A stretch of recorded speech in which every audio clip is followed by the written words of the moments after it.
tema dessa mensagem é comportamentos controlados pelo Espírito.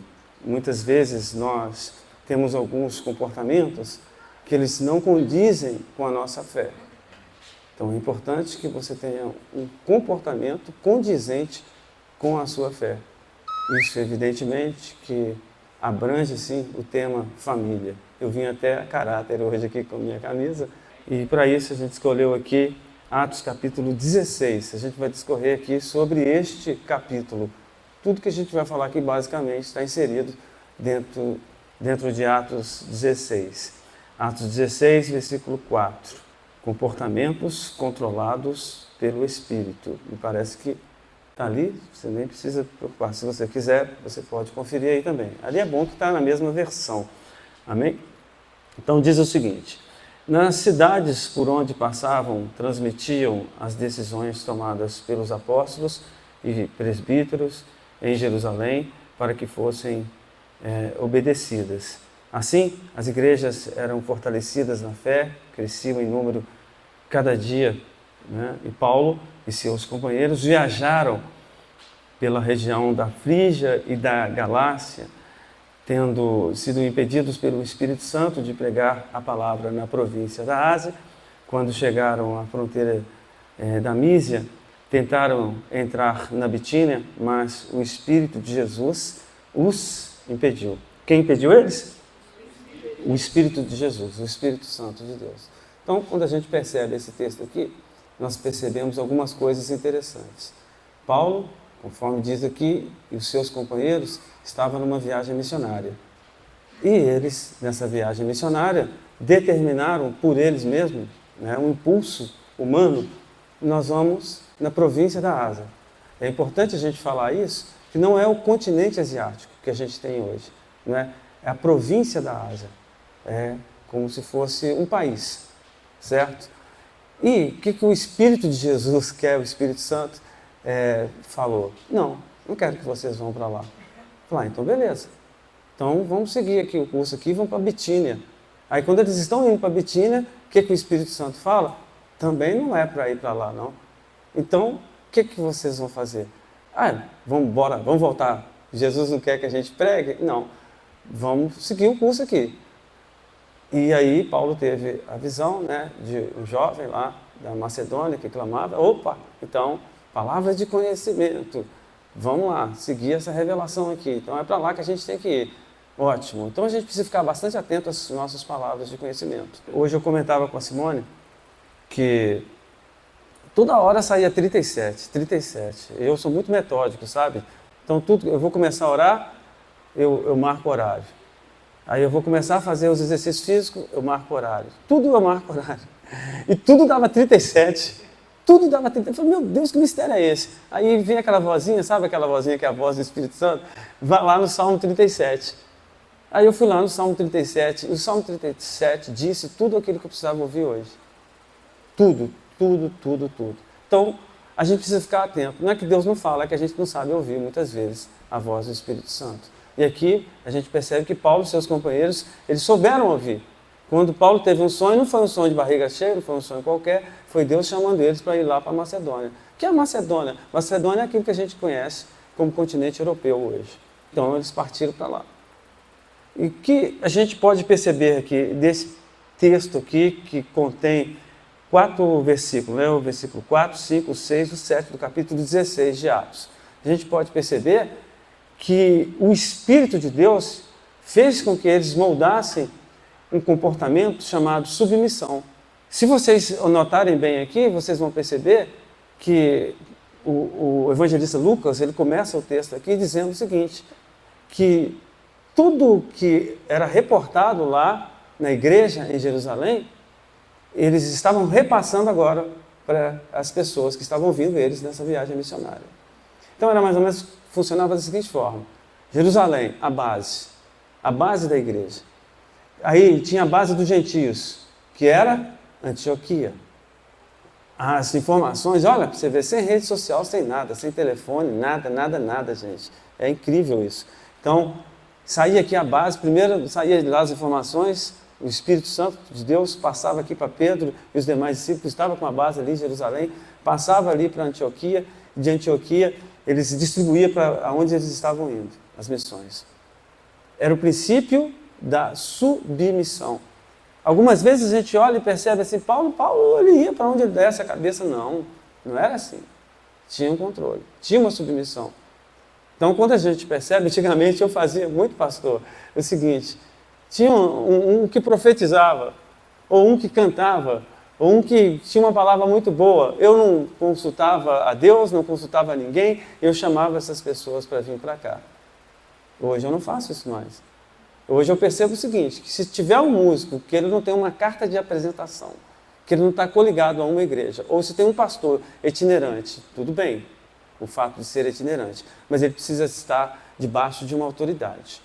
Por quê? Porque o Evangelho me fala isso. O Evangelho me fala que o primeiro ensinamento do Senhor Jesus, quando ele procurou João Batista, ele estava, em outras palavras, dizendo o seguinte, olha, a primeira coisa que vocês precisam aprender é que nós precisamos nos submeter. E aqui a gente percebe que o que o Espírito Santo ele fez, ele moldou, ele estava moldando aquelas pessoas com o princípio da submissão. Então esse princípio vale em todos os âmbitos. E submeter, a palavra submeter, quando a gente olha, às vezes, a mulher precisa se submeter ao marido. O que é se submeter? É estar debaixo, estar alinhado no mesmo destino como base. Então, se submeter é você ter o mesmo foco, a mesma visão, não você ser subjugado ou ser humilhado por alguém. É você estar na mesma visão.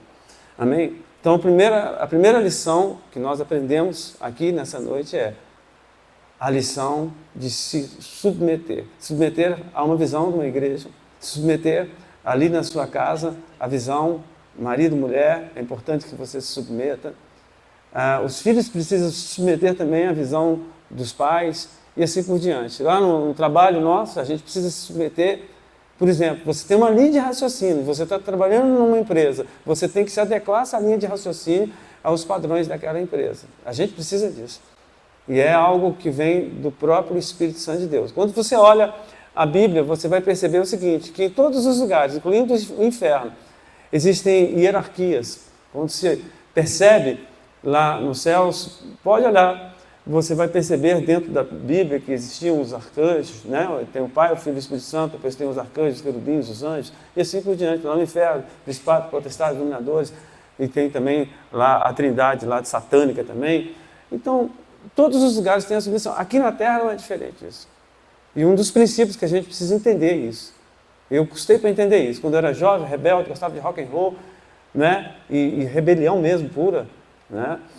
Eu, evidentemente, sofri muito com isso. Inclusive, até mesmo dentro da igreja, eu sofri muito com isso. Achava que a gente não precisava de igreja. Tem muitas pessoas assim, desigrejados, né? Então, eu falo aqui também para os desigrejados. Se tem alguém desigrejado, está fora do parâmetro bíblico. A Bíblia nos fala que é importante que a gente esteja ali se submetendo a uma autoridade, mesmo que o nosso ministério seja um ministério itinerante. Segunda coisa que eu quero aqui passar para os irmãos, em Atos também, capítulo 16, agora versículos 12 até o 15, é sobre a comunhão, tá bom? Então, hoje a gente está falando aqui sobre comportamentos controlados pelo Espírito Santo. O primeiro comportamento que eu falei aqui foi sobre o comportamento da submissão. O segundo é da comunhão. Nós não somos uma ilha. Nós precisamos de estar conectados. A network nossa, ela precisa ser efetiva na nossa vida. Nós precisamos ter relacionamento com as pessoas. No céu, você vai ter muito relacionamento com as pessoas. Se você não tem relacionamento aqui na Terra, certamente você vai ser uma pessoa que dificilmente vai herdar o reino dos céus. Por quê? Porque o reino dos céus nos remete a isso, a relacionamento. E diz aqui, Atos capítulo 16, versículo 12, dali partimos para Filipos, na Macedônia. Eles foram impedidos de pregar na Ásia, em Bitínia, e aí o que eles fizeram? Partiram para Macedônia, né? Partiram para Filipos, que é colônia romana e a principal cidade daquele distrito. Ali ficamos vários dias. No sábado, saímos da cidade e fomos para a beira do rio, onde esperávamos encontrar um lugar de oração. Sentamos-nos e começamos a conversar com as mulheres que se haviam reunido ali. Agora, é interessante a gente perceber aqui que eles começaram a conversar. Era uma conversa aleatória. E aí, como é que tá? Estou lavando muita roupa? E aí, como é que tá as pedras aí hoje? Tá boa para lavar roupa? Né? Estava na beira do rio ali, conversando, jogando conversa fora. Mas, na verdade, o crente nunca joga a conversa fora. Sempre tem um motivo. Quando você olha Jesus ali, em João capítulo 4, você vai perceber que Jesus estava aleatoriamente conversando, de repente ele começou a evangelizar. De um copo d'água ele começou a falar que ele era água, que ele era o pão, que ele era a vida, e assim começou, e com isso ganhou uma cidade inteira. Aqui não foi diferente. Então, a primeira coisa, a gente percebe aqui, e nós vamos perceber aqui, a primeira família, pastor Osmilton, da Europa a se converter oficialmente, está aqui, nesse texto que você vai ler, amém? Na Macedônia. E diz aqui, olha, o versículo 14, uma das que ouviam era uma mulher temente a Deus, chamada Lídia, vendedora de tecido de púrpura da cidade de Tiatira. O Senhor abriu o coração para entender a mensagem de Paulo. Agora já não era mais uma conversa aleatória. Agora era o quê? Paulo não tinha jeito com ele não. Onde ele estava, o crente é assim, né? Crente raiz mesmo, onde ele está ali, é só um gancho que ele precisa. É só um gancho. Ele achou um gancho ali, o que ele faz? É agora. Eu era assim lá no salão. No salão eu ia conversando com a pessoa. Conversando, papo vem, e aí o Cruzeiro? E aí o Atlético? E aí, como é que tá? E a política? Tal. E aí a pessoa me perguntava, e aí, como é que tá a igreja? Aí era o gancho que eu precisava. Quando perguntava, e aí, como é que tá a igreja? Pronto. Às vezes eu ia com uma camisa, né? Uma camisa de Jesus, salva, alguma coisa assim. E aí? Aí ele falava, e essa camisa aí eu também era um gancho, e eu pregava para as pessoas, e com isso, muitas pessoas se converteram, está ali uma delas. Ouviu muito, né, Rubão? Então, aqui a gente tem algumas pessoas que passaram a congregar aqui. Agora já passaram muitos anos, né, Rubão? Não tem, assim, tantas pessoas mais, mas no princípio da igreja foram muitas pessoas que foram para a igreja através dessa conversa, entre aspas. Uma conversa que converteu-se em evangelismo. E essa foi a realidade. Ele chegou ali, entenderam o que aconteceu aqui, gente? Eles chegaram, foram seguindo uma revelação, pararam ali, e quando eles pararam no rio, começaram a conversar, depois eles começaram a pregar. Tinha uma mulher chamada Lídia, e olha o que diz aqui o versículo 15. Tendo sido batizada, bem como os de sua casa, ela nos convidou dizendo, se os senhores me consideram uma crente no Senhor, venham ficar em minha casa. E nos convenceu. Convenceu quem? Convenceu Paulo e os seus amigos. Então foi isso que aconteceu. Ou seja, eles pararam, começaram a conversar, começaram a pregar. A Lídia, Deus abriu o coração dela. Ah, mas como assim? Gente, esses dias eu estava vendo sobre a história lá de Israel. Deus fechou o coração do faraó. Deus endureceu o coração de faraó. Mas o mesmo Deus que endurece o coração, ele abre, ele destrava o coração. Ele destravou o coração de Lídia. Ele interferiu no livre-arbítrio? Não. Ele simplesmente fez com que ela raciocinasse melhor. Naquele momento, aquele espírito de distração, aquele espírito, esse cara não tem nada a ver, esse espírito saiu e Deus abriu o coração dela para que ela ficasse atenta ao que Paulo e seus amigos haveriam de dizer. E naquele momento, o que aconteceu? O que aconteceu que ela entendeu que o que eles estavam dizendo era algo tremendo na vida dela. E ela se converteu, batizou. Aqui está tudo muito rápido, mas eu acredito que não foi tão rápido assim. Houve um processo, eles com certeza explicaram o que significava o batismo. E ali, não só ela, Lídia, toda a sua família se converteu. A primeira família da Europa a se converter. Não é fantástico isso, irmãos? Então, o segundo comportamento que nós precisamos mudar é o comportamento de comunhão. Se você é uma pessoa extremamente isolada, que tem preguiça de conversar, ou que não gosta de se relacionar, isso precisa mudar na sua vida, na minha vida, na vida de todos nós. Eu me lembro que eu, antigamente, até hoje eu sou ao contrário do que talvez algumas pessoas possam pensar, eu sou um pouco tímido, né? Eu sou uma pessoa tímida. A minha natureza é uma natureza tímida, eu sou de poucas conversas. Converso muito quando eu estou aqui pregando, aqui, ó. Mas quando eu estou no tete a tete, eu converso pouco. Lá em casa, por exemplo, numa conversa entre eu e Simone, ela fala 95% e eu falo 5%. E quando eu estou muito animado, eu falo os 30%. Mas, assim, dentro de que nós podemos entender como reino de Deus, eu preciso me abrir. E uma pessoa que me ajudou muito nesse processo foi o pastor Vilmar. Alguns de vocês conhecem o pastor Vilmar. E eu me lembro que acabava o culto, eu me dava vontade de ir embora. Acabou o culto, eu estou querendo ir embora, não quero conversar com ninguém, e o pastor. E, de repente, quem que se converte nesse espaço de tempo? O pastor Vilmar. O pastor Vilmar se converteu. E o pastor Vilmar, ele gosta de pescaria e gosta de prosa. Ele gosta de conversa. E ele não ia embora de jeito nenhum. E aí eu tinha que ficar conversando. Só que era interessante, que eu gostava de conversar com o pastor Vilmar. Eu gostava de ficar conversando com ele é lá de Machado, do interior. Pessoal assim, que gosta de pescaria, do interior, pessoal bom de se mexer com eles. E ali ele começou a me mudar. Nós íamos fazer visita, eu gostava de fazer uma visita rápida mesmo e sair fora, e o pastor não, ele gostava de visitar e ficar muito tempo. E eu ficava pensando comigo assim, poxa, acho que eu estou incomodando esse pessoal, estou incomodando. E ele não estava nem aí, e acaba que o pessoal gostava. E aí eu entendi que as pessoas gostam disso. E isso é muito importante.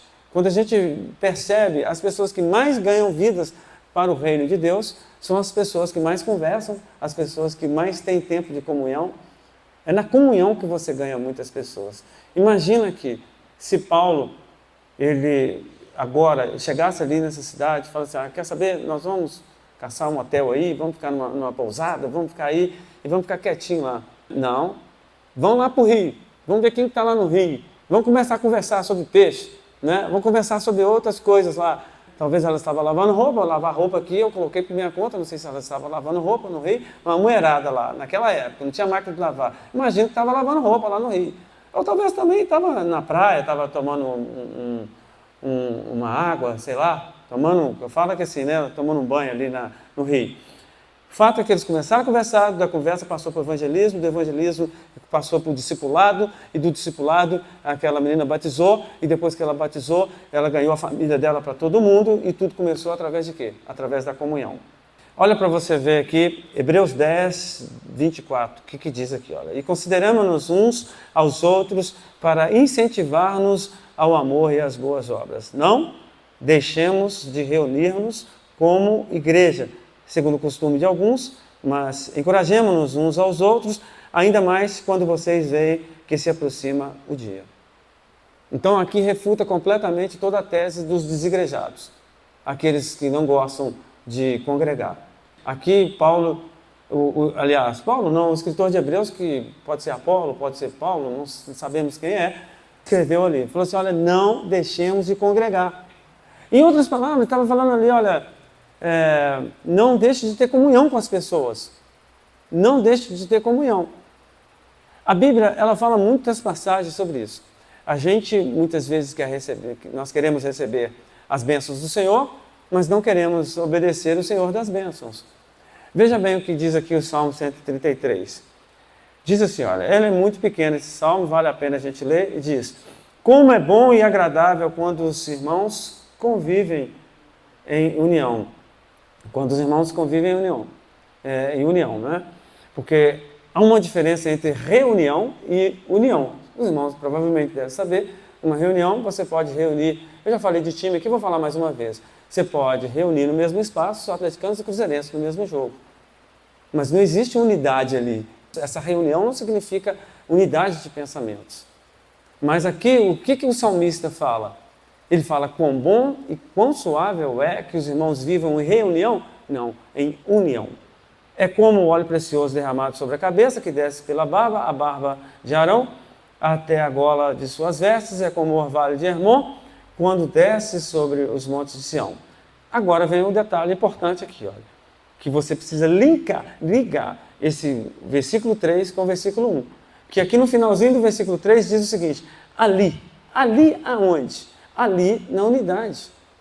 Ali na unidade concede a bênção da vida para sempre.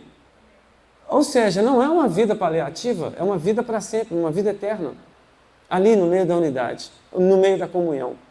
Então, irmãos, eu fico pensando algumas vezes que o que leva uma pessoa ou pelo menos tentar provar dentro da Bíblia que ela não precisa congregar. Uma certa ocasião eu fui fazer isso, sabe o que aconteceu comigo? Eu comecei muito bem, os 3 primeiros meses. Eu era membro de Lagoinha, membro efetivo, participante, tinha cargos lá em Lagoinha, a gente tinha um grupo de teatro que viajava para vários lugares, apresentamos em vários lugares, e de repente me veio uma neura, né, de que eu não precisava de congregar, que eu poderia servir a Deus sem congregar. Eu já tinha lido a Bíblia algumas vezes e entendi um pouco da Bíblia. Eu falei, quer saber de uma coisa? Eu vou ler a Bíblia, vou ter comunhão com Deus, gostava sempre de orar, sempre gostei de orar, e achei que não precisava de estar ali, naquele local, sistematicamente. Foi a pior decisão que eu tive na minha vida. Porque eu comecei bem, realmente determinado, aquela coisa toda, e orando, buscando, clamando, e aí de repente você sente falta de pessoas. Você sente falta de pessoas. Eu aguentei no máximo 3 meses. Aí depois de 3 meses, eu falei, hoje eu não vou ler a Bíblia não, hoje eu não vou orar. E aí você não ceia, você não tem aquele louvor coletivo, você não tem aquela pegada. E aí o que acontece? Você vai esfriando, pronto.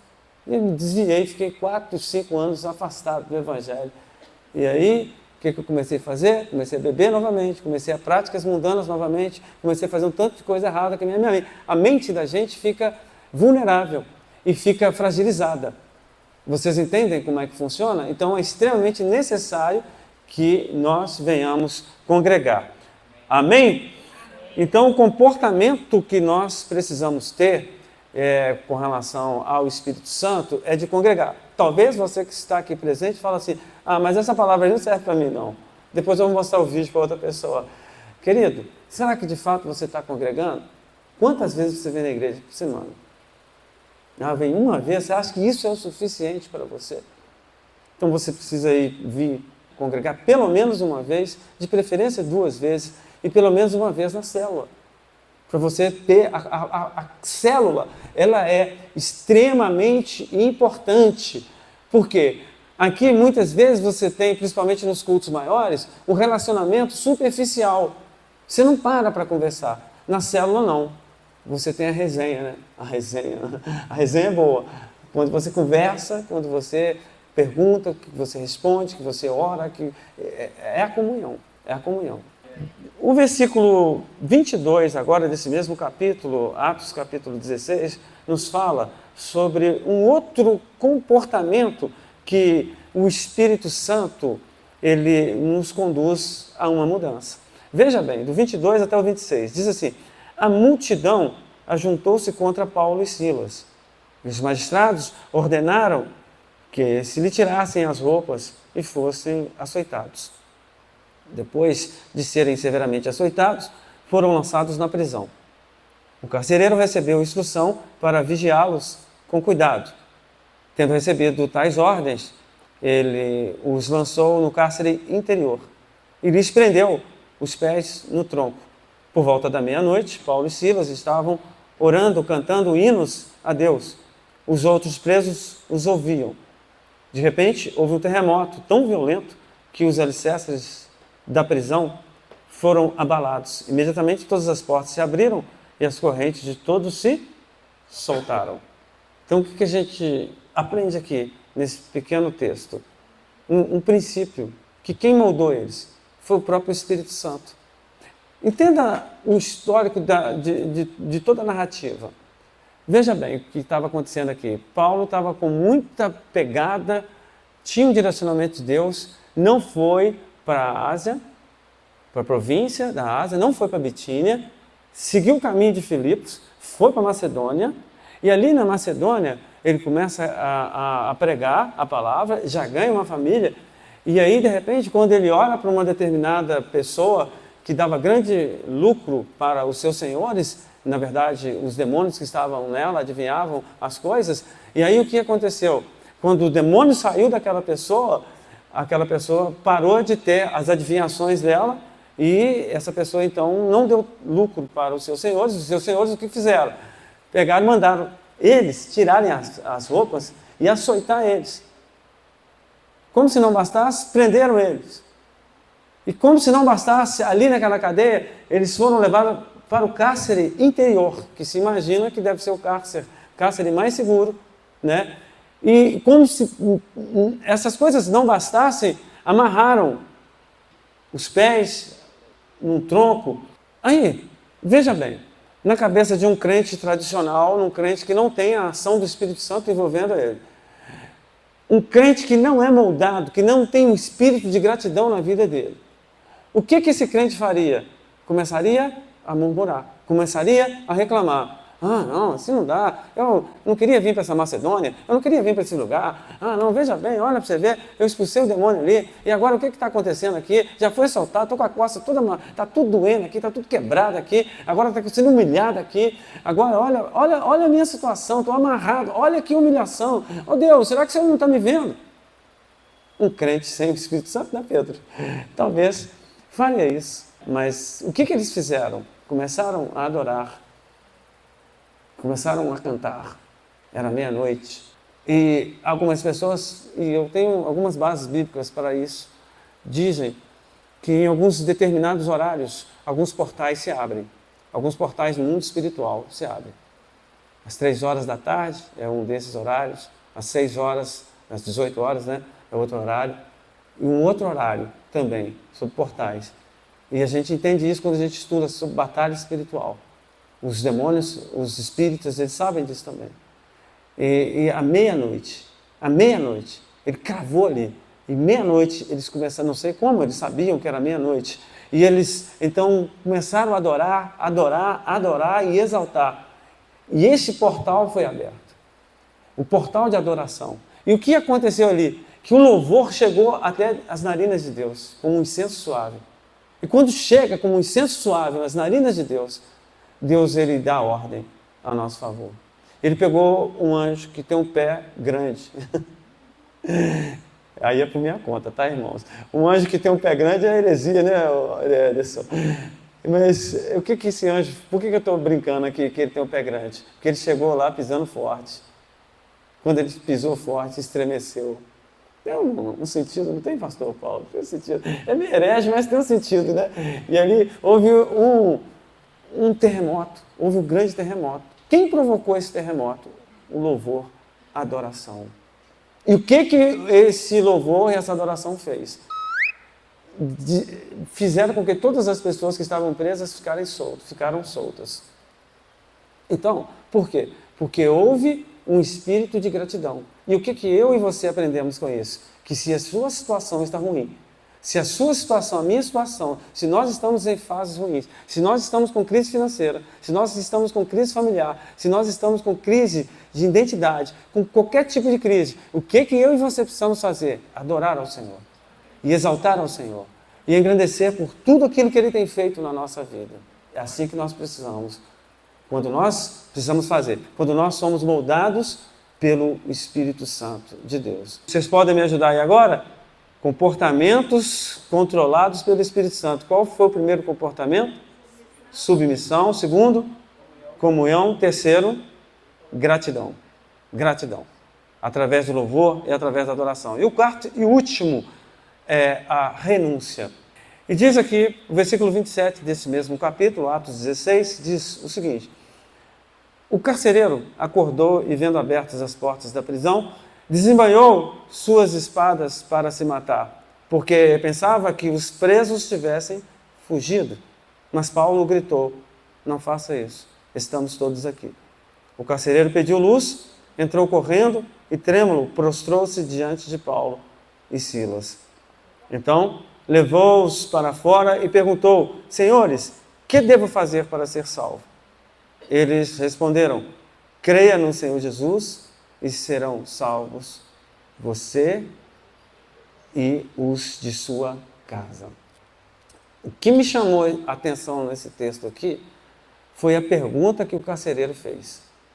Essa pergunta é chave. E essa pergunta só faz quem é convencido pelo Espírito Santo de Deus, né? houve o quê na vida dele? Uma humildade tão grande, um senso de renúncia.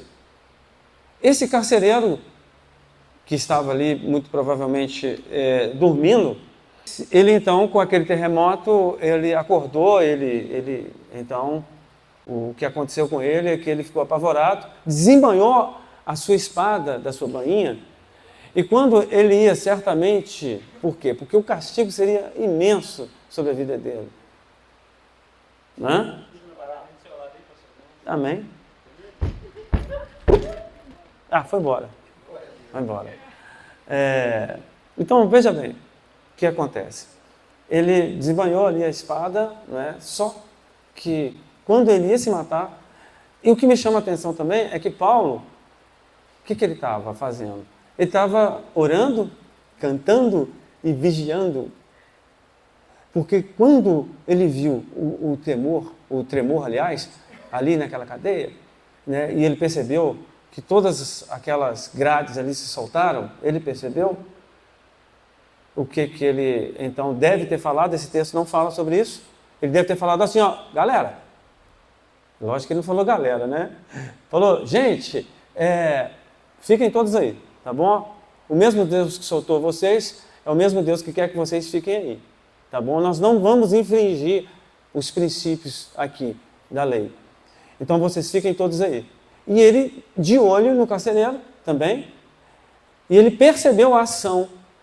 Acredito eu que devia ter uma penumbra, alguma coisa que desse para ele ver, e ali, ele então, percebendo aquela ação, ele impede com que aquele carcereiro, ele então venha se matar. E aquele carcereiro então, com medo, com choque, pelo tremor e com temor de Deus também, ele faz essa pergunta que foi chave na vida dele. É a pergunta que muda um destino. Não um destino, mas destino de muitas pessoas. E eu leio novamente para vocês. Então levou-os para fora e perguntou, senhores, que devo fazer para ser salvo? Tem algumas curiosidades nesse texto, eu já li esse texto muitas vezes, já preguei algumas vezes sobre esse texto, já li, já fiz estudos sobre esse texto aqui, e esse texto é muito curioso. Quando você analisa esse texto aqui, você fala, como assim? Peraí, vamos entender aqui. Ele pegou Paulo e Silas, levou ele para fora. Ele não podia, teoricamente, ele não podia fazer isso. Mas ele fez. E quem que mandou ele para fazer isso? O próprio Espírito Santo de Deus. Ele ficou tão impactado com a ação do Espírito Santo de Deus que falou assim, olha, vocês precisam ir lá na minha casa. Vocês precisam ir lá na minha casa. E aí, Paulo e Silas saem da cadeia e aí a gente conjectura. E os outros presos? Certamente ele deve ter fechado aquilo ali, as cadeias novamente. Fiquem todos aí, que nós vamos dar um pulinho ali. Isso era madrugada, porque eles começaram a cantar à meia-noite. E ali, eles foram lá para a casa do carcereiro. Acredito eu, na minha conjectura aqui, que eles acordaram todo mundo, o carcereiro acorda todo mundo aqui. Porque tem um homem de Deus aqui. Tem 2 homens de Deus aqui. Paulo, então, prega para aquela família, faz o apelo de salvação, e aquelas pessoas recebem a Jesus. Naquela mesma noite, eles são batizados, eles passam pela água, e acredito eu que de manhã cedo eles voltam para o cárcere. Porque diz o texto aqui que todos eles, não nesse texto que nós estamos aqui, mais para frente, foram batizados.